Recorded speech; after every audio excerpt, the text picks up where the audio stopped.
who knows me knows how much I love clothes. But I've become increasingly aware of the problems of fast fashion, especially since running a sustainable fund. There's no perfect solution, but I've been trying to do more of mending and altering my clothes instead of buying new, and sometimes even making my own pieces.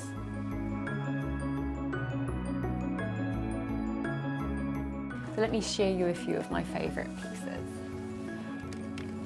This is a nice one. So I always get a lot of compliments when I wear this one to work. Great fabric.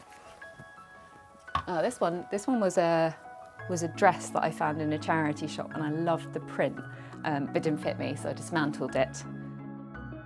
The fashion industry emits more carbon than global international flights and maritime shipping combined.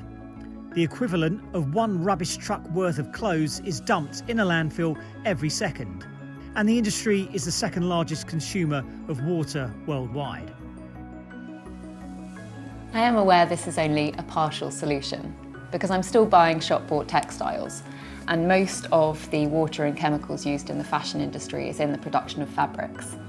So as both an investor and consumer, I'm looking for companies that are making sustainable fabrics and innovative alternatives. Did you know you can make leather from pineapples or mushrooms? But the problems of fast fashion don't end with the environment. The fashion industry also has a bad track record when it comes to human rights. We tend to think of violations as something that happens in developing countries, but in 2020 a number of garment manufacturers in Leicestershire, England were found to be paying their workers as little as £2.50 an hour, which is barely a quarter of the living wage. Over time, human rights groups have called for change, and legislation has been introduced in several countries to ensure working conditions and wages. No company is perfect, but most companies are trying to be more environmentally and socially conscious. For example, Deckers, which owns brands like Teva and UGG, works very closely with its suppliers, providing over 300 hours of training every year in topics from restricted substances to worker rights. It also audits all of its factories at least annually. From an environmental point of view, it has targets on energy use, CO2, water waste for every single one of its brands.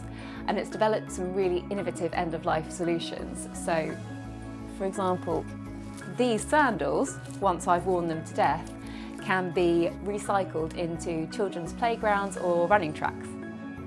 As consumers become more demanding of sustainable fashion, industry leaders should benefit. Sustainable practices also make good business sense, reducing manufacturing costs and waste. So it's brilliant, it stops things fraying, but it does mean that if you do it wrong, you've just cut a big hole in the middle of whatever you're sewing.